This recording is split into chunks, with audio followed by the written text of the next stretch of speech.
Es un verdadero honor tenerlo aquí. Esta es una de las entrevistas que siempre he querido hacer y pues la verdad muchísimas gracias por este tiempo, ¿no? A tus órdenes, pregúntame. Pues 35 años de trayectoria aproximadamente. Sí, más o menos sí. 32 de ellos Bueno, en la AAA. 32 de ellos. Sí, porque mi carrera comenzó, tal vez no todos lo saben, en eventos especiales en Televisa, Okay. hace algunas décadas, y yo comencé narrando funciones en la Arena Coliseo y en la Arena México. El proceso luego me llevó a mi destino, que fue justamente lucha libre AAA, cuando en Televisa dividieron los equipos, pero me estoy adelantando. Comencé narrando en Perú 77. Te quiero decir que mi llegada a la Arena Coliseo fue tan impactante para mí, para mi carrera, porque me dejó enamorado de lo que yo ya amaba, que era la lucha libre. La lucha libre fue para mí un destino cumplido. Y es aquí cuando te digo que tú no eliges tus pasiones te eligen a ti. ¿Por qué te digo esto? ¿Por qué les digo esto? Es muy sencillo de comprender, y estoy seguro que a muchos de ustedes les ha pasado eso. Siendo un niño, entre los 6 y los 7 años, mi padre, que en paz descanse, don Jesús Zúñiga, el ingeniero Jesús Zúñiga, me llevó por primera vez a las luchas, pero me llevó a la Arena México. Y recuerdo que esa ocasión, lo recuerdo vívidamente, fíjate nada más cómo me marcó la lucha libre. Okay. Pude saludar en los pasillos, ya ves que hay un pasillo, digamos que por atrás. Claro. Y hasta allá me llevó mi papá y pude saludar personalmente en aquel tiempo a Blue Demon Senior y a Mil Máscaras, que esa ocasión, que era un domingo, se presentaban en la Arena México. Me marcaron enormemente y mi juego favorito a lo largo de mi niñez, hasta los 11 años, fue mi colección. Yo tenía una colección muy grande, no quiero exagerar. Yo creo que me envidiaban todos los niños de la colonia, que mi colección más preciada y más importante eran mis luchadores de plástico. Okay. Mi mami, cuando me llevaba con ella a los tianguis del domingo, yo le pedía que me comprara uno más, pero es que ya tienes muchos. No, es que este no lo tengo, quiero también. Mi juego favorito de niño fue eso. Yo armaba mis propias batallas y mis luchas y las narraba sin saberlo. Y ese pensamiento y esa afición y ese cariño me llevaron hasta donde estoy ahora. En un andar de más de 3 décadas, se dice fácil, pero tiene usted toda la razón. Las pasiones son las que eligen a cada persona y en este caso pues es un claro ejemplo. Cuando empieza a crecer, ¿cómo fue esta llegada o esta relación con los medios de comunicación en una primera vez, Jesús? Bueno, terminó mi niñez, continué con mi adolescencia y mi educación media, superior, y yo estudié Ciencias y Técnicas de la Comunicación. Okay. Ahí descubrí mi otra pasión, que es el micrófono. Entonces fue a través de la escuela que me fui dando cuenta que me gustaba hablar, que me gustaba conducir, y eso me llevó a estudiar la carrera de comunicación. Luego entonces, al terminar la carrera de locución, la carrera de comunicación, me di cuenta que tenía que estar mejor preparado para hacer locución, si realmente quería tomar ese oficio. Tomé una maestría en producción y dirección de radio y televisión, saqué mi licencia de locutor. Soy de los pocos que quedan ya. ¿Cómo no? En el pasado les platico que para ser locutor necesitabas un certificado, porque de otra manera no te daban trabajo ni en las estaciones de radio ni en las estaciones de televisión. Era un requisito de gobernación. Hoy las cosas han cambiado, Claro. ¿no? Qué bueno, se han abierto y mucha gente ya no tiene ese certificado expedido por la Secretaría de Educación Pública. Para mí tuvo mucho significado porque en aquella época los sinodales que hacían estos exámenes los hacían en periodos. Si el primer día pagabas tu derecho al examen, luego entonces, el primer día te citaban. Y era un examen de conocimientos generales, que como requisito tenías que aprobar para pasar a la siguiente fase, a la segunda de 3. Si pasabas, esos exámenes los hacían en la mañana y en la tarde los publicaban, no en la internet, no existía la internet. Los publicaban en las oficinas en las instalaciones donde hacíamos el examen. Me acuerdo que era una oficina de la CEP muy cerca de Televisa San Ángel, allá por la calle Santa Teresa. Entonces, bueno, pues muy nervioso y emocionado, vi mi nombre que había aprobado, al siguiente día me dieron cita y es un examen de idiomas, ¿no? Cosas básicas. Español, por supuesto. Hay gente que tiene dificultades para hablar bien el español. Español y conceptos básicos, sí, del inglés, del italiano y del alemán, que eran, así constaba el examen, no lo podía rechazar, tenía que ser así. Igual, el mismo proceso de elección múltiple, por fortuna, ejercicios, en fin, terminabas ese examen y en la tarde publicaban o pegaban los resultados en las oficinas, tenías que volver a acudir en la tarde. Si habías pasado, te presentabas hasta el tercer día, que era cuando los sinodales en una cabina de radio te hacían un examen de locución. Okay. Ese examen de locución consistía desde cómo te sentabas, a qué distancia tenías el micrófono, y además una serie de preguntas de cultura general, de pronunciación, de dicción, de ritmo, entre otras. Se decía la leyenda, y era cierto, que los sinodales, además de ser locutores famosos de aquella época, eran sumamente duros.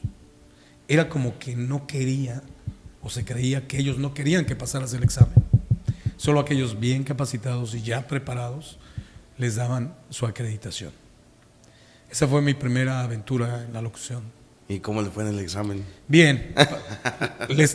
Para los que me odian, les tengo malas noticias. Pasé todos los exámenes, me dieron mi licencia y luego comenzó otra aventura. ¿Cuál fue? Buscar trabajo. Okay. La más difícil, ¿no? Sí. No te das cuenta que cuando sales de la escuela, yo me percaté hasta ese momento, que en la escuela sí te dan una habilidad técnica, pero la experiencia, la nueva experiencia, solo la adquieres en el trabajo. Los locutores, como en muchas otras profesiones, se hacen en la cabina, se hacen frente a la cámara. Claro.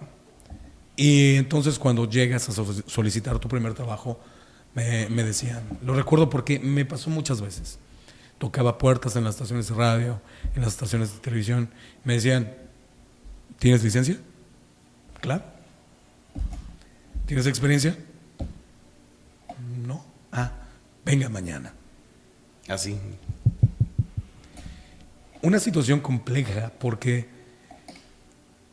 si no aprobabas los exámenes y llevabas tu licencia, no eras sujeto a que te dieran trabajo.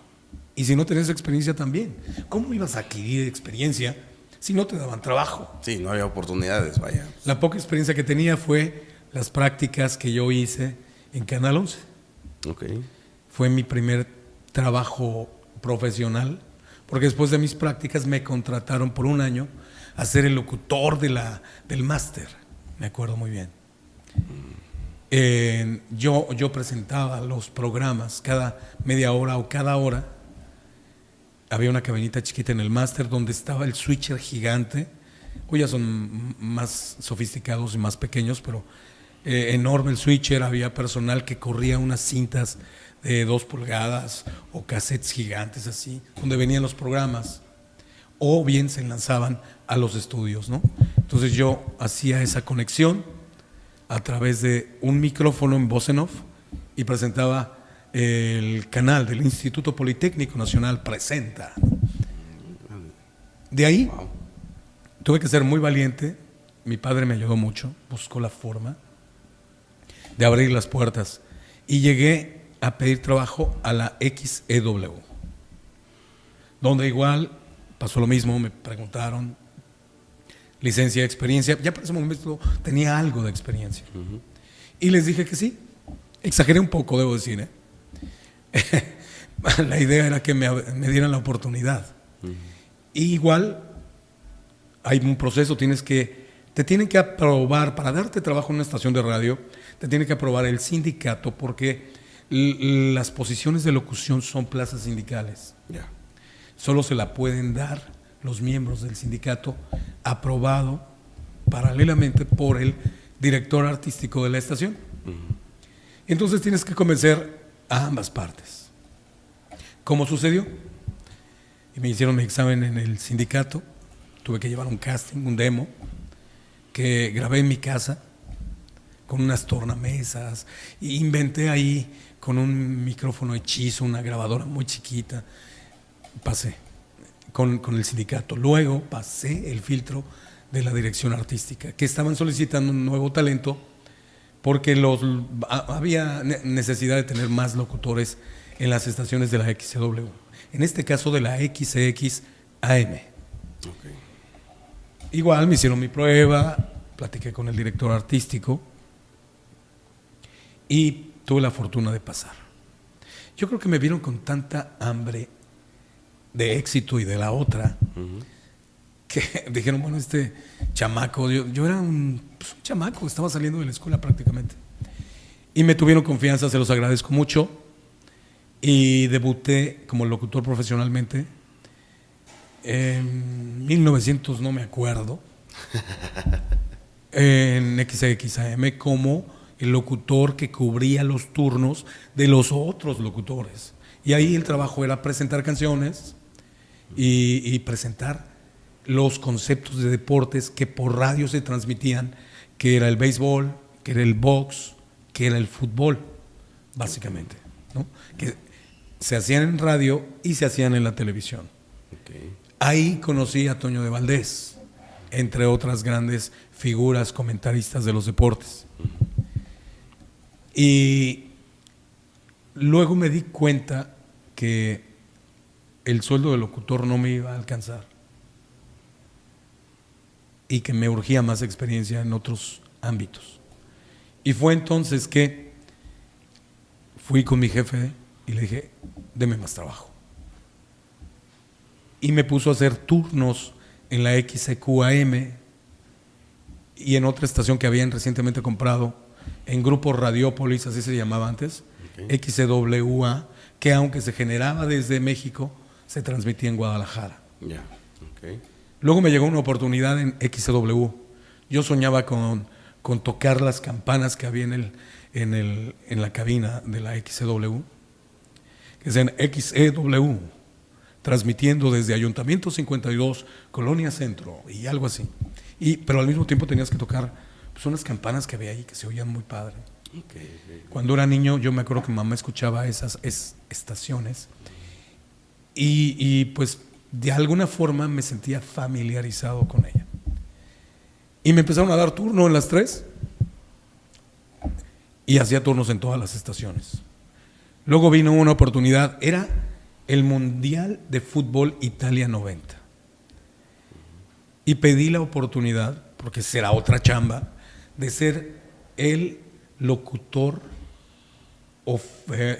que presentaba los deportes, que daba los marcadores, que presentaba a los conductores en radio. Y ese trabajo lo pedí en radio, pero lo tenían que autorizar la producción de Televisa. Okay. Igual tuve que hacer prueba en radio, tuve que hacer prueba en Televisa. Los productores de radio en Televisa llegaban a la cabina y con ellos platiqué, los convencí y no les torcí la mano, sino simplemente con el trabajo. Y fue así que empecé a presentar los conceptos deportivos en radio.